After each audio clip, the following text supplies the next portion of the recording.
Students, আমরা আগের সেশনে ডাল্টনস ল অফ পার্শিয়াল প্রেশার নিয়ে ডিসকাস করেছি। তো in continuation of the previous lesson আমি প্রথমেই একটা নিউমেরিক্যাল, অনেকগুলো নিউমেরিক্যালে আমরা সলভ করেছি, তো আরেকটা নিউমেরিক্যাল সলভ করব। কমেন্ট বক্সে এই অঙ্কটা দেওয়া হয়েছিল, তো আমি অঙ্কটা পড়ছি ইংলিশে, যেহেতু দেওয়া আমি ইংলিশেই বলছি, পড়ে দিচ্ছি। What is the partial pressure of water vapor in an air sample when the total pressure is 1 atm? The partial pressure of N2 is 0.79 atm. The partial pressure of O2 is 0.20 atm. The partial pressure of all other gases in air is 0.0044 atm.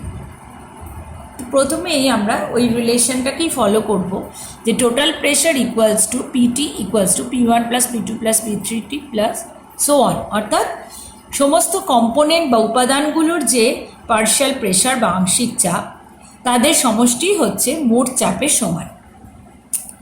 সুতরাং এখানে আমরা যে কম্পোনেন্টগুলো পেয়েছি তাদের partial pressure of, তাদের মানগুলো বলছি। Partial pressure of nitrogen 0.79 atm, partial pressure of O2 0.20 atm, partial pressure of other gases, other 0.0044 atm. এদের সামেশন করলে হয় 0.9944 atm। তাহলে আমাদের রিলেশনটা কি নেব? PT total pressure equals to PO2 plus PN2 plus P other gases plus P water vapour. কিছুটা জলীয় বাষ্পতা আছে এয়ার স্যাম্পেলে বা ওয়াটার ভেপার। তাহলে আমরা এখানে এই তিনটে সামেশন করে পেলাম 0.9944 atm। তাহলে PT equals to 0.9944 atm plus partial pressure of water vapour. Total প্রেশারের ভ্যালু আমরা জানি 1 atm। তাহলে 1 equals to P water vapor plus 0.9944 atm. From this relation, we can calculate partial pressure of water vapor equals to 1 minus 0.9944 atm. That gives 0.0056 atm. This is the answer.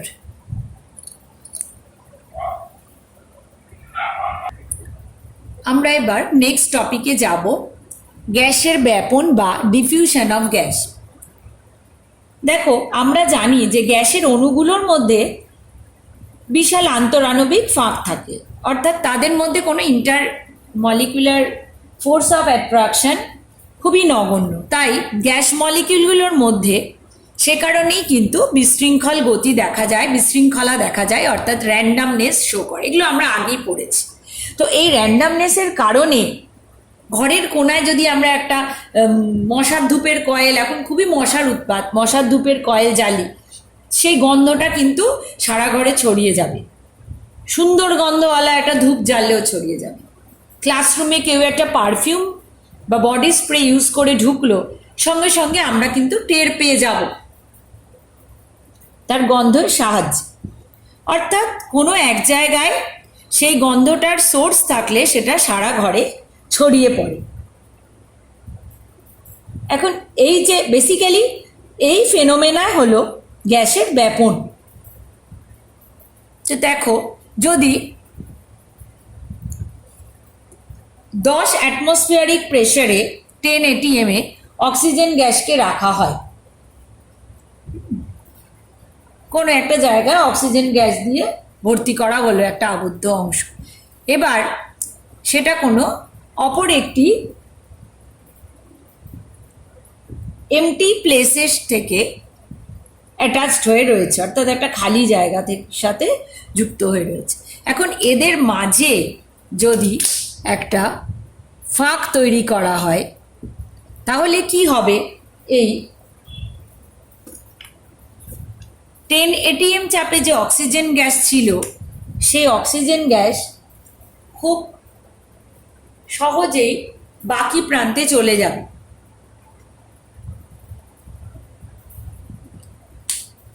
অর্থাৎ 10 ATM এ প্রেসারে যে oxygen gas এখানে ছিল সেই oxygen gas কীরকম অবস্থায় ছিল, সে উচ্চ চাপে ছিল। কার রেসপেক্টে উচ্চ চাপ, এই যে অংশটা ছিল তার সঙ্গে যুক্ত হয়ে রয়েছে, কিন্তু তাদের মধ্যে তখন কোনো সংযোগ ছিল না, এমনি যুক্ত ছিল। তখন কি ছিল, এই অংশটা উচ্চ চাপ এবং এই অংশটা নিম্নচাপ। যে মুহূর্তে আমি একে মাঝখানের অংশটা খালি করে দিলাম, অর্থাৎ যাওয়ার একটা জায়গা করে দিলাম, তখন কি হলো, এই উচ্চচাপ অঞ্চল থেকে নিম্নচাপ অঞ্চলে কে চলে গেল, অক্সিজেন চলে গেল। এবং এই ফ্লোটা কতক্ষণ হবে না, যতক্ষণ অবধি বোথ সাইডে চাপের মান সমান হবে। ধরা যাক 10 ATM এ O2 ছিল, উচ্চচাপ থেকে নিম্নচাপে যেতে থাকলো, ততক্ষণ অবধি ফ্লোটা হলো যতক্ষণ না অবধি দুই প্রান্তে 5 ATM প্রেশার হলো। অর্থাৎ হায়ার প্রেশার রিজিয়ন থেকে লোয়ার প্রেশার রিজিয়নে গ্যাস মলিকিউলসগুলো ছুটে ছুটে যেতে থাকলো। This phenomena is basically known as diffusion of gas. আবার দেখো, দুটো গ্যাস 10 ATM চাপে এখানে গ্যাস এ এই বাল্বটায়, আর এখানে গ্যাস বি 10 ATM চাপে রয়েছে। এখন যদি স্টপকক খুলে দেওয়া হয়, স্টপকক যখন বন্ধ রয়েছে তখন এখানে এ গ্যাস রয়েছে, এখানে বি গ্যাস রয়েছে, কোনো সমস্যা নেই। এবার ধরে নিলাম স্টপককটা খুলে দেওয়া রয়েছে, খোলা রয়েছে। খোলার ফলে কি হবে, এদের মধ্যে কোনো বাধা আর নেই। তখন কি হবে, এ গ্যাস কি হবে, তোমরা বলবে দেখো এদিকেও 10 ATM এদিকেও 10 ATM, তাহলে এখানে তো দুটোই একই চাপে রয়েছে, তাহলে এক্ষেত্রে কি গ্যাসের মলিকিউলগুলো ফ্লো করবে? হ্যাঁ করবে। কেন করবে, ধরে এ গ্যাসের রেসপেক্টে এ গ্যাসের জন্য এখানে 10 ATM প্রেসার রয়েছে, কিন্তু এই বাল্বে যেহেতু এ গ্যাস নেই, তাহলে এই বাল্বে আমি যদি বলি এ গ্যাসের চাপ কত, কিছুই নেই, 0। এখানে এ গ্যাস নেই ইনিশিয়ালি স্টপকক যখন ছিল, এখানে বি গ্যাস নেই ইনিশিয়ালি যখন স্টপকক ছিল। স্টপকক যেই খুলে দিলাম তখন কি হলো, এ গ্যাস যেখানে আছে এ গ্যাস যেখানে নেই সেই জায়গায় ওর ফ্লো হতে থাকে। বি গ্যাস যেখানে আছে যেখানে নেই সেই দিকে ফ্লো হতে থাকে।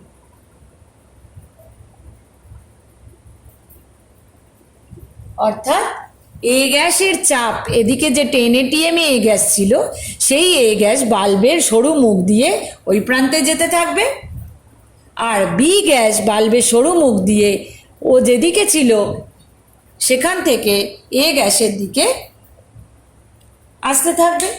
এইভাবে এ আর বি গ্যাস একে অন্যের সঙ্গে মিলেমিশে যাবে। সুতরাং চাপ দুদিকে সমান হওয়া নিয়েই বিষয়টা নয়, বিষয় হলো কোন গ্যাসের রেসপেক্টে চাপ বেশি বা কম। এখানে যেহেতু একটিই গ্যাস ছিল O2, তাই O2 গ্যাসের রেসপেক্টে এই অঞ্চলে চাপ বেশি, এই অঞ্চলে কোনোই গ্যাস নেই তাই নিম্নচাপ। কিন্তু এখানে দুটো গ্যাস রয়েছে তাই গ্যাস এর রেসপেক্টে এই বাল্বে ওর উচ্চচাপ, এই বাল্বেও নেই। গ্যাস বির রেসপেক্টে এই বাল্বেও উচ্চচাপ, এই বাল্বেও নেই, তাই যেখানে ও নেই সেখানে সে মুভ করতে চাইবে। এই হলো গ্যাসের ব্যাপন। ডেফিনিশন ওয়াইজ বলা যায় যে বিক্রিয়া করে না এমন যদি গ্যাস নেওয়া যায়, সেই গ্যাসগুলো কি হবে, তারা ভিন্ন ঘনত্বের, প্রেশারও বেশি যেখানে সেখানে ঘনত্ব বেশি, ইকুয়ালি রিলেটেড, অর্থাৎ যেখানটা আমরা বলছি উচ্চচাপযুক্ত, তার মানে সেখানে গ্যাসের ঘনত্বও বেশি, মানে গ্যাসটা বেশি পরিমাণে রয়েছে। তাহলে ভিন্ন ঘনত্ব এবং আণবিক ঘনত্ব যে ধর্মের জন্য ও কোনো তাকে ঠেলতে হচ্ছে না, কোনো ফোর্স দিতে হচ্ছে না, বাহ্যিক সাহায্য ছাড়াই পরস্পরের সাথে মিশে যাচ্ছে, তাকে গ্যাসের ব্যাপন বলছে। নেক্সট দেখো, আমরা যে বেলুন নিই জন্মদিনের জন্য, বাচ্চা বাড়িতে কোনো ছোট বাচ্চা থাকলে তাদের খেলার জন্য বিভিন্ন কারণে আমরা বেলুন নিয়ে আসি। বেলুনটা আগের দিন রাত্রিরে ফোলানো হলো, পরদিন সকালে উঠে দেখবো সেটা চুপসে গেছে, বাট ওয়াই? তার কারণ হলো বেলুনের ভেতরে যে গ্যাসের চাপ বাইরের গ্যাসের চাপের থেকে অনেক বেশি থাকে। সাপোজ একটা বেলুনের মধ্যে যে গ্যাসটা রয়েছে, গ্যাসটা ভর্তি রয়েছে, বাইরের থেকে এই অঞ্চলে চাপ বেশি, তার মানে এটা হায়ার প্রেশার, এটা লোয়ার প্রেশার। তাহলে বেলুনের ভিতর থেকে বাইরের দিকে গ্যাস বেরিয়ে যাবে। তোমরা এখন বলবে গ্যাস কি করে বেরোলো? কারণ হলো বেলুনের গায়ে আমরা দেখতে পাই না, এরকম অসংখ্য ছোট ছোট ছিদ্র থাকে, এবং সেই সূক্ষ্ম ছিদ্রের সাহায্যে হায়ার প্রেশার থেকে লোয়ার প্রেশার বা উচ্চ চাপ থেকে নিম্ন চাপে বেলুনের ভিতরের হাওয়াটা পেরিয়ে যেতে থাকে। এইভাবে যে সূক্ষ্ম ছিদ্রের সাহায্যে ব্যাপন হয়, অর্থাৎ এটাও এক প্রকারের ব্যাপন, উচ্চ চাপ থেকে নিম্ন চাপে যাচ্ছে। এইভাবে সূক্ষ্ম ছিদ্রের সাহায্যে যে ব্যাপন হয় তাকে আমরা বলবো ছিদ্র ব্যাপন বা ইফিউশন। তাহলে ব্যাপন এবং ছিদ্র ব্যাপনের পার্থক্য কি কি? ব্যাপন হলো একটি স্বতঃস্ফূর্ত প্রক্রিয়া, ধীরগতির প্রক্রিয়া এবং উভমুখী প্রক্রিয়া। আর ছিদ্র ব্যাপন বা যেটাকে ইংলিশে বলা হয় ইফিউশন কিরকম না? ইফিউশন হচ্ছে দ্রুত গতির প্রক্রিয়া এবং একমুখী, এবং এক্ষেত্রে সূক্ষ্ম সূক্ষ্ম ছিদ্র থাকা প্রয়োজন। তাহলে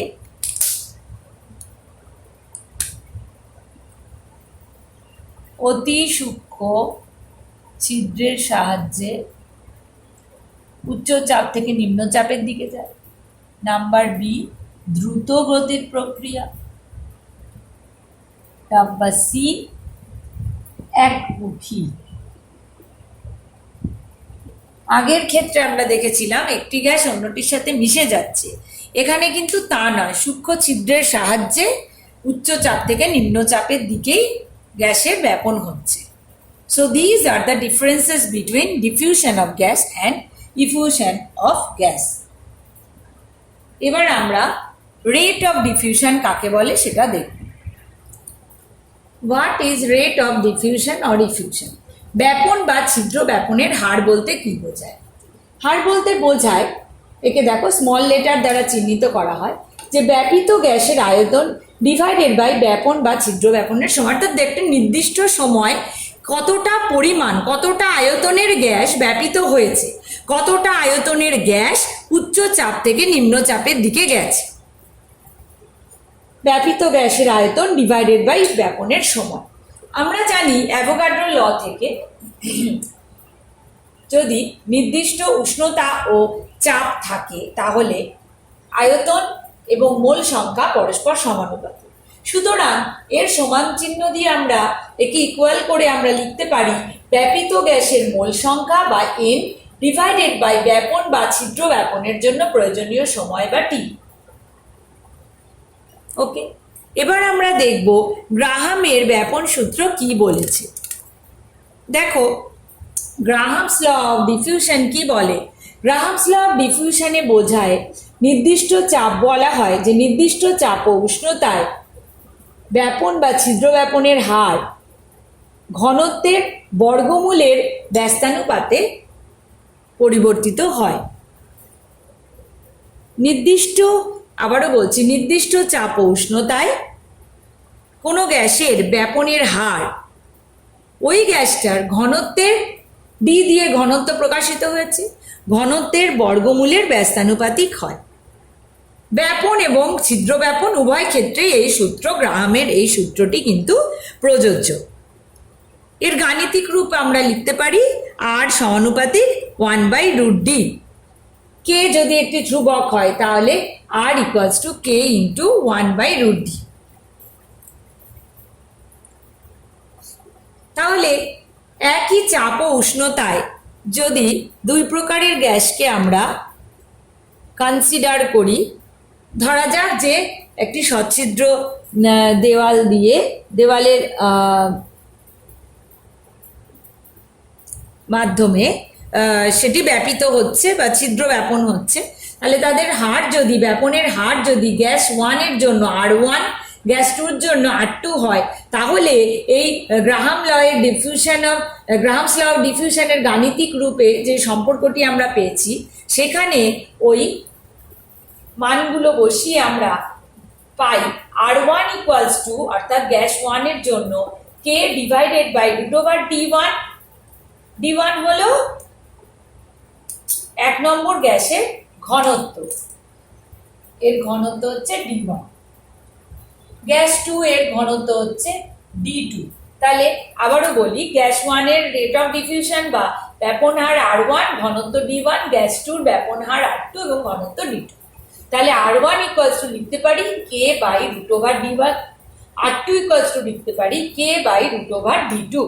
সুতরাং আমরা লিখতে পারি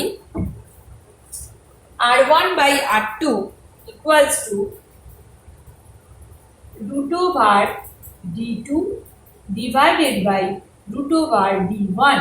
এই হলো ইকুয়েশন 1, যেখানে আমরা গ্যাসের ব্যাপন হারের সাথে তার ঘনত্বের সম্পর্ক স্থাপন করতে পারলাম। এখন আমরা জানি নির্দিষ্ট উষ্ণতা ও চাপে গ্যাসের ঘনত্ব এবং বাষ্পীয় ঘনত্ব পরস্পর সমানুপাতিক। সুতরাং যদি গ্যাস 1 এর জন্য বাষ্পীয় ঘনত্ব D1 হয়, গ্যাস 2 এর জন্য D2 হয়, তাহলে এই সম্পর্ককে আমরা লিখতে পারি R1/R2 equals to √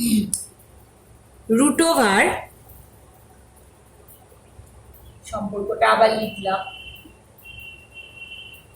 √D2 divided by √D1। এই গেল ইকুয়েশন নাম্বার 2।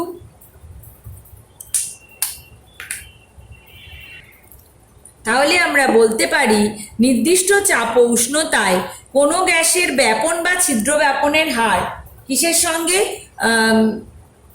ব্যস্তানুপাতিক হচ্ছে না, ওই গ্যাসটির বাষ্প ঘনত্বের বর্গমূলের সঙ্গে ব্যস্তানুপাতিক হচ্ছে। অর্থাৎ যেমন ঘনত্বের বর্গমূলের সাথেও ব্যস্তানুপাতিক, ঠিক অনুরূপভাবে বাষ্পীয় ঘনত্বের বর্গমূলের সাথেও ব্যস্তানুপাতিক সম্পর্কযুক্ত হচ্ছে। আবার আমরা জানি কোনো গ্যাসের বাষ্প ঘনত্ব সমান সমান আণবিক ভর, যাকে আমরা m দিয়ে প্রকাশ করি, আণবিক ভর বাই 2, বাষ্প ঘনত্ব D ইকুয়ালস টু m/2।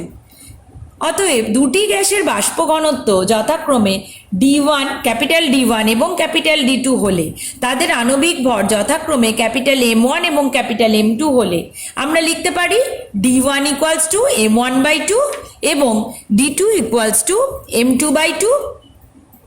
তাহলে ব্যাপন হারের সঙ্গে সম্পর্কযুক্ত করতে গেলে দেখো কি লিখব।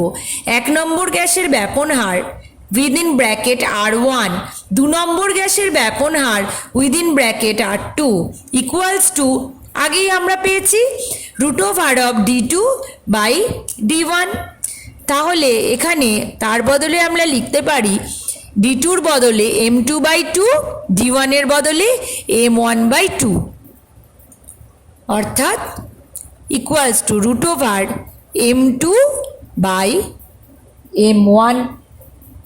m2/m1। তাহলে আবার বলতে পারি যে নির্দিষ্ট চাপ ও উষ্ণতায় কোনো গ্যাসের ব্যাপন বা ছিদ্র ব্যাপনের হার তার আণবিক ভরের বর্গমূলের সঙ্গেও ব্যস্তানুপাতিক হবে। তাহলে ঘনত্বের বর্গমূলের সাথে ব্যস্তানুপাতিক, বাষ্পীয় ঘনত্বের বর্গমূলের সাথে ব্যস্তানুপাতিক, আণবিক ভরের বর্গমূলের সঙ্গেও ব্যস্তানুপাতিক হবে। এবার আমরা তো জানি যে ব্যাপন হার বলতে বোঝায় ব্যাপিত গ্যাসের আয়তন, অর্থাৎ একক সময় কতটা আয়তনের গ্যাস ব্যাপিত হলো, ব্যাপিত গ্যাসের আয়তন ডিভাইডেড বাই টি।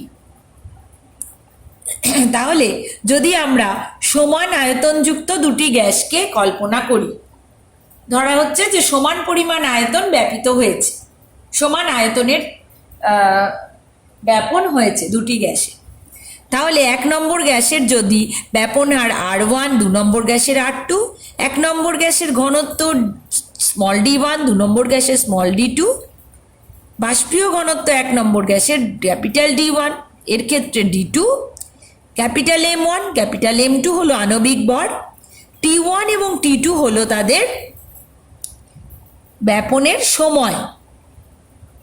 তাহলে প্রকাশ করতে পারি R1 by R2 equals to root over D2 by D1 equals to root over capital D2 by D1 equals to root over M2 by M1 equals to T2 by T1। কেন না, দেখো যদি V সমান হয় দুটি গ্যাসের ক্ষেত্রে, তাহলে আমরা প্রথম গ্যাসের জন্য লিখলাম R1 equals to V by T1, R2 জন্য লিখি V বাই T2, তাহলে R1 by R2 equals two, যেহেতু দুটোর ক্ষেত্রেই ব্যাপিত গ্যাসের আয়তন সমান তাই আমরা V বলেই প্রকাশ করলাম, তাহলে V by T1 divided by R2-র বদলে V বাই T2, তাহলে V ক্যান্সেল আউট হয়ে হবে T2 বাই T1।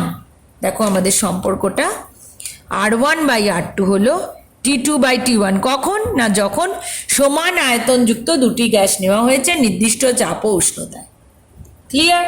তাহলে আবার ইকুয়েশনগুলো আমরা সম্পর্কগুলো পড়ছি, কেন বারবার পড়ছি, কারণ এরপরে কিন্তু আমাদের we will start to solve our numericals, so we must use this formula। তো প্রত্যেককে আমি বলছি যে খাতায় উপরে সবসময় ফর্মুলাগুলো পরপর লিখে নেবে, লিখে নিয়ে নিউমেরিক্যালসগুলো করতে শুরু করবে। R1 by R2 equals to root over small d2 by small d1 equals to root over capital D2 by capital D1 equals to root over capital M2 by M1 equals to T2 by T1।